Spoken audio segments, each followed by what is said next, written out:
You know the lie you're telling yourself right now. You know it the way you know your own heartbeat, constant, familiar, so close you've learned not to notice it. But it's there, and it's costing you everything you say you want. The exhaustion you feel isn't from working too hard or caring too much. It's from pretending. The lies we tell ourselves aren't dramatic. They don't arrive with thunder or fanfare. They're quiet little agreements we make with our fear, small negotiations we conduct in the space between what we know and what we're willing to admit. They sound reasonable. They sound like wisdom. They sound like maturity or patience or love. But underneath the reasonable voice, underneath the careful justifications, there's something else. There's the truth you're avoiding, and that truth is getting heavier every day you refuse to hold it. Self-deception feels like protection. It feels like you're keeping yourself safe, keeping the peace, staying sane. You tell yourself you're being strategic, that you're waiting for the right moment, that you're being considerate of others. And maybe some of that is even partially true, but protection and prison can look remarkably similar from the inside. The difference is that one keeps danger out and the other keeps you in. And if you're honest, if you're willing to be honest just for a moment, you know which one you're living in. There's a difference between hope and delusion. Hope looks at what's real and believes in what's possible. Delusion looks away from what's real and insists on what's comfortable. Hope requires courage because it demands you see clearly first. Delusion requires nothing but your continued agreement to not look too closely, to not ask too many questions, to keep your gaze soft and your standards lower than your longing. We choose the comfortable lie over the uncomfortable truth because the truth asks something of us. It asks us to change. It asks us to grieve. It asks us to admit we were wrong or scared or smaller than we wanted to be. The truth asks us to lose something, a relationship, an identity, a story we've been telling about ourselves for so long it feels like fact. And losing feels like dying, even when what we're losing was already gone, even when what we're losing was killing us slowly. Your body knows. That's the terrible, beautiful thing about self-deception.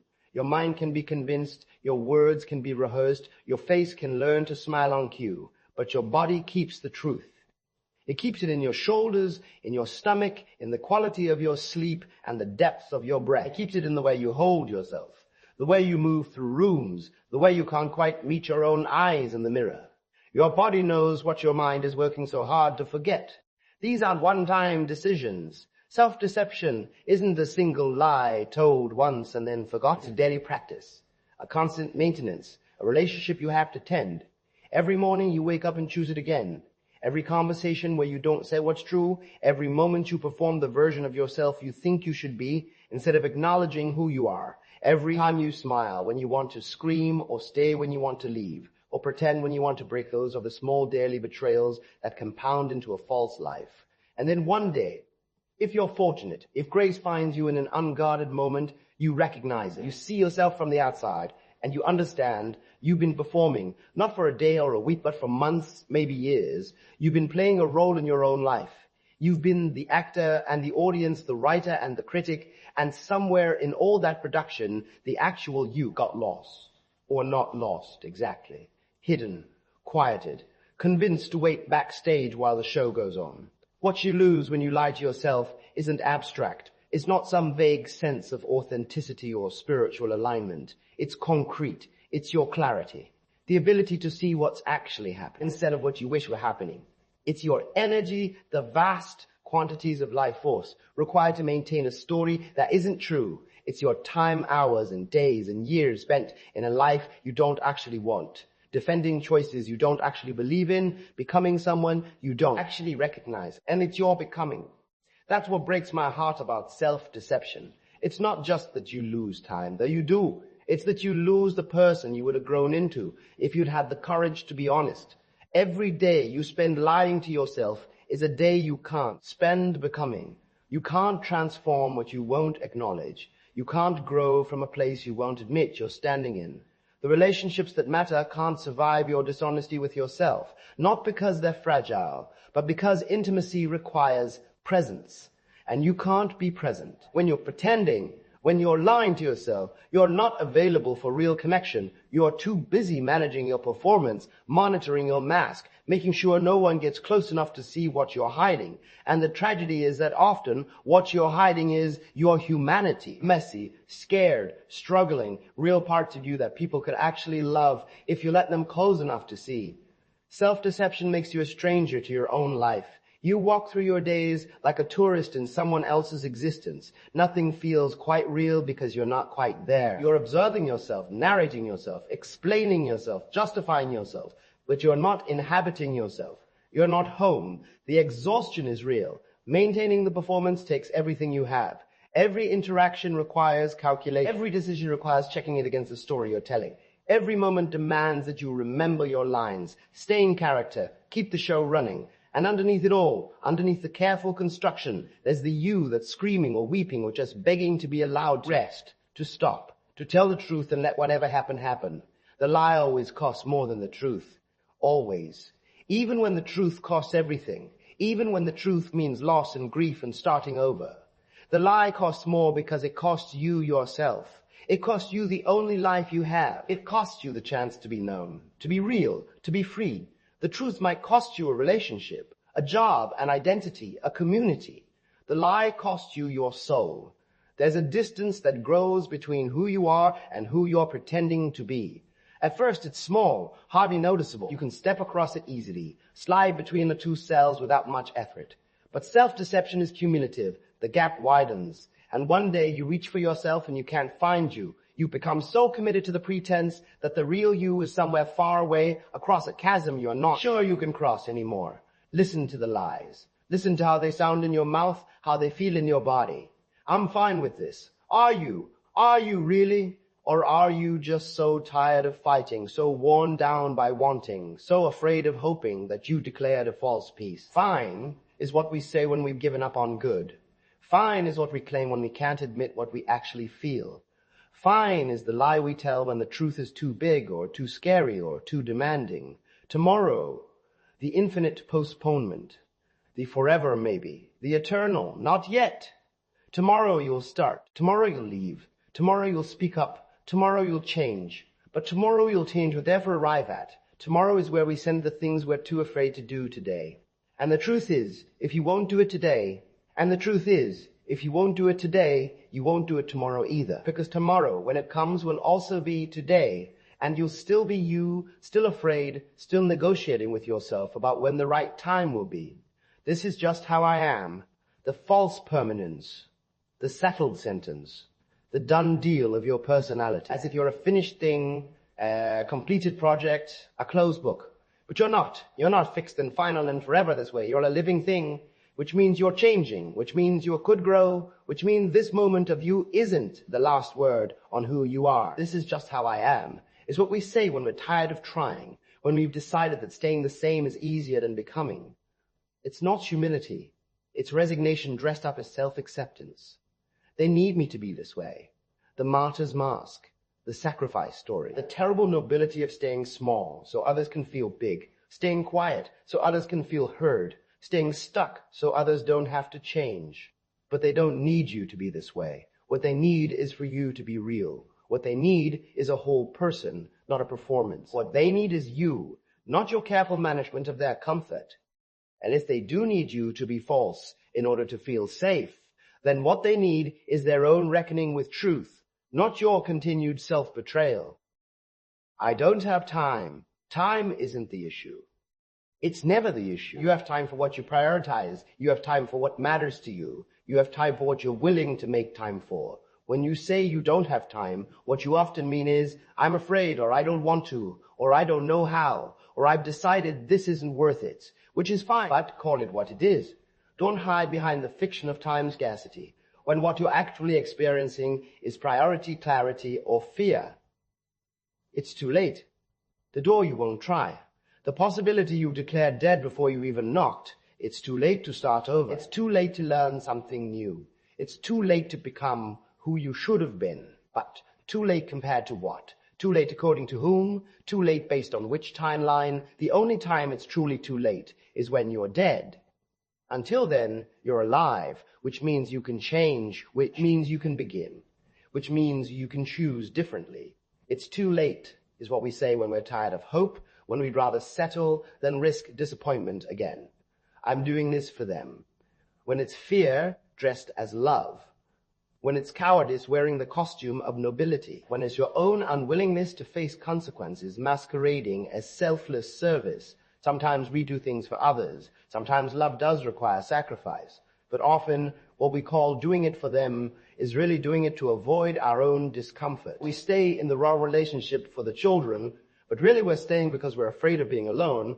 We keep the job we hate for our family security, but really we're keeping it because we're afraid we can't do better. We maintain the peace for everyone's sake, but really maintain it because we can't tolerate conflict. There's the lie of low-grade suffering as virtue, the belief that constant, grinding dissatisfaction is somehow noble, that endurance of misery is evidence of strength, that the ability to tolerate what's intolerable makes you good. But suffering for suffering's sake isn't virtuous. It's just suffering. Staying in pain doesn't make you strong. It makes you someone who's in pain. And calling that pain noble or necessary or character building doesn't change what it is. It's just another way we justify staying stuck. We have to name what we refuse to name. We have to say the words we've been avoiding. This marriage is over. This job is killing me. I don't want this life. I'm not happy. I'm scared. I don't know what to do. I've been pretending for so long I don't know who I am anymore. The naming is where the power is. Not in the solving or the fixing or the changing. Just in the naming. Just in the saying aloud of what's true. We cling to the lies because the known, even when it's terrible, feels safer than the unknown. We are creatures of habit and familiarity. We prefer the devil we know. We'd rather stay in the comfortable misery than risk the uncomfortable uncertainty of change. At least here in this lie, we know what to expect. We know how it feels. We know how to navigate it.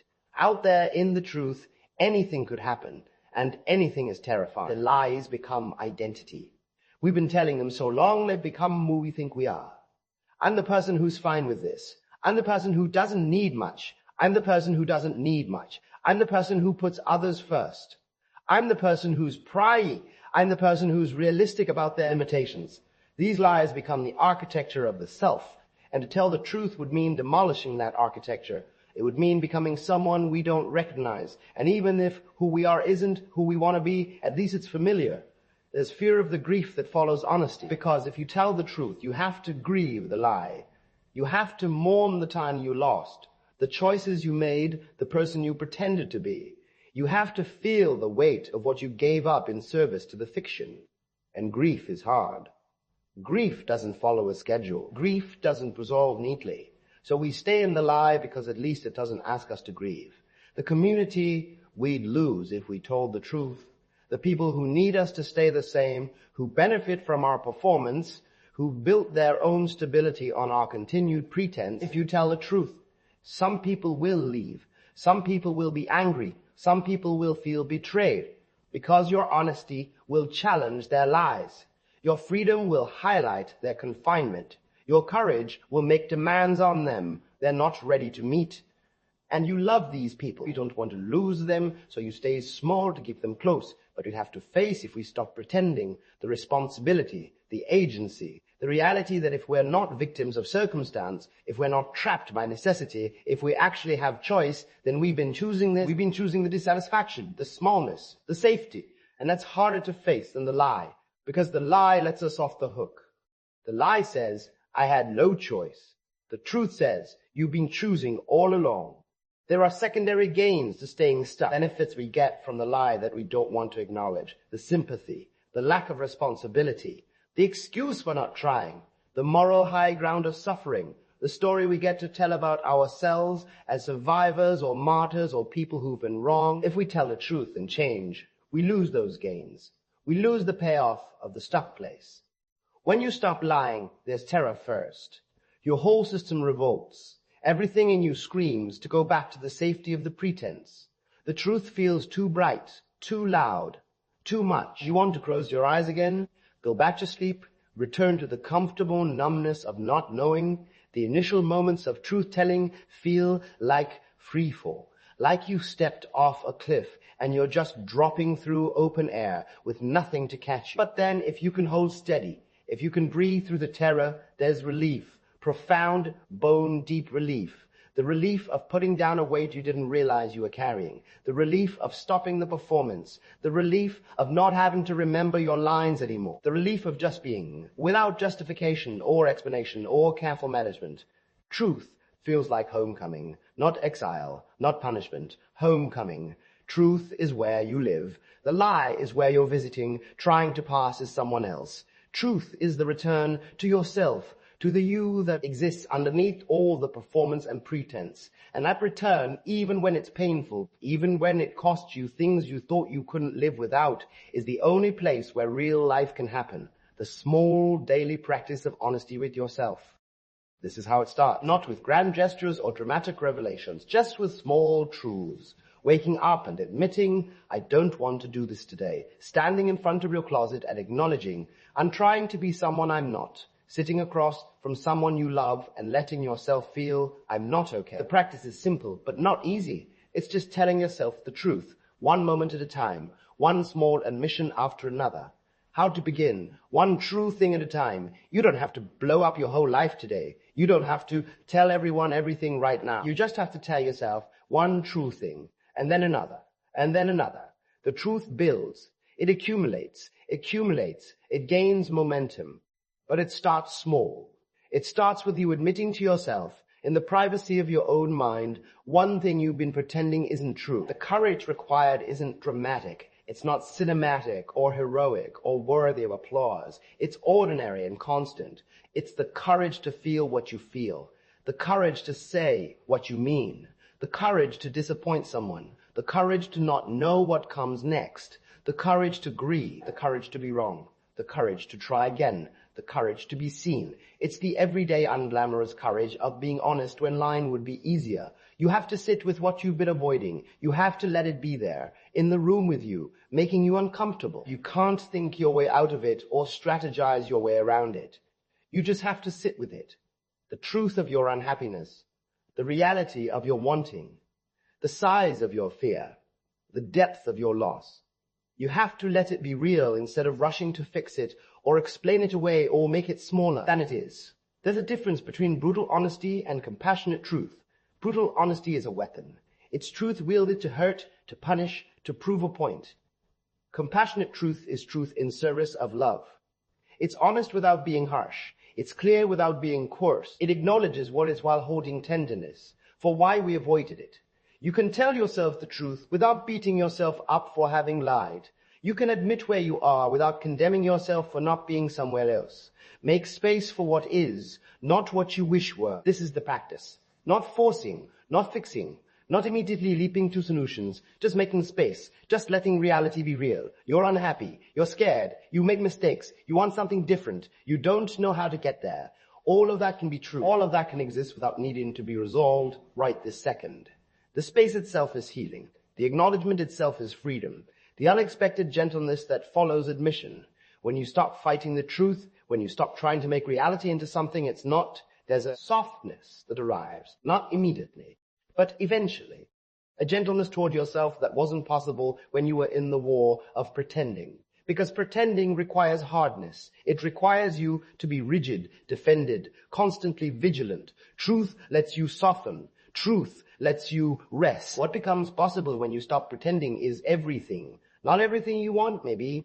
Not everything you hope for, but everything real. Real connection. Real growth. Real choice. Real life. When you stop lying to yourself, you stop sleepwalking. You wake up, and the life you wake up to might not be perfect, might not be easy, might not be what you imagined, but it's yours. Actually yours. Not a performance of life. Not a simulation. The real thing. The energy that returns when you stop maintaining the lie is staggering. You didn't realize how much life force it took to keep up the pretense until you stop. And then suddenly you have energy for things that actually matter. Energy for joy. Energy for creation. Energy for love. Energy for becoming. All that energy that was going to managing your mask, monitoring your performance, maintaining your story, it returns to you. And you remember what it feels like to be alive.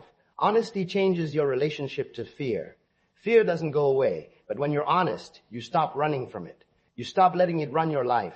You acknowledge it. You name it. You let it have its say. And then you act anyway, not because you're not afraid, but because fear is just one voice among many, and it's not the only one you're listening to anymore. Truth gives you authority over fear, not power to eliminate it, but authority to decide whether it gets to be in charge. There's a quiet dignity in facing what's real, in not looking away, in not pretending, in not performing. You become someone who can be trusted, not just by others, by yourself. You become someone who tells the truth, even when it's hard. Someone who faces what needs to be faced. Someone who doesn't collapse into convenient fictions. That dignity isn't loud. It's not showy, but it's solid. It's real. It's the bedrock of a life that can actually be lived. Some relationships will deepen when you tell the truth. The people who can meet you in your honesty, who don't need you to pretend, who love the real you more than they love the performance. Those relationships become richer, truer, more intimate, and some relationships will end. The ones that were built on the lie, the ones that needed your pretense to survive, the ones that can't tolerate your truth. Both outcomes are freedom. The deepening is freedom. The ending is freedom. Because either way, you're no longer imprisoned by the need to be who you're not.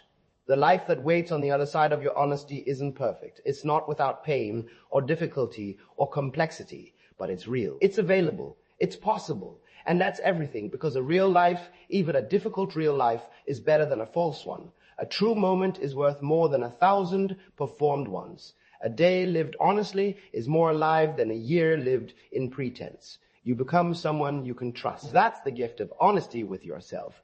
Not that life becomes easy, not that you have all the answers, but that you become someone whose word means something, even to yourself, especially to yourself. When you say you'll do something, you do it. When you say you'll feel something, you feel it. When you say you want something, you actually want it. You're no longer a stranger to yourself. You're no longer performing for an audience of one. You're just you.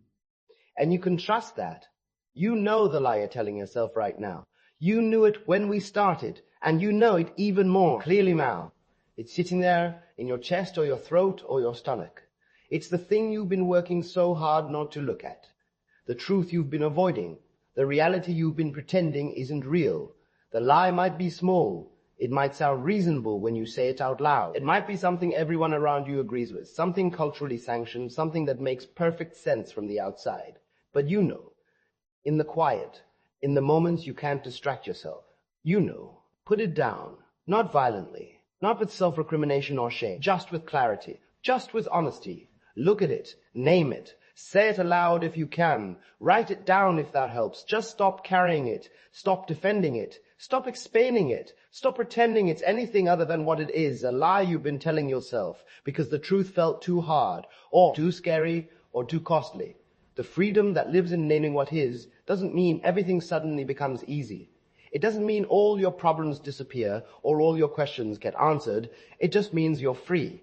Free from the exhausting work of pretense. Free from the constant vigilance of performance. Free to be wrong. Free to be scared. Free to not know. Free to change. Free to be exactly where you are, exactly as you are, without the lie sitting on top of it all, distorting everything.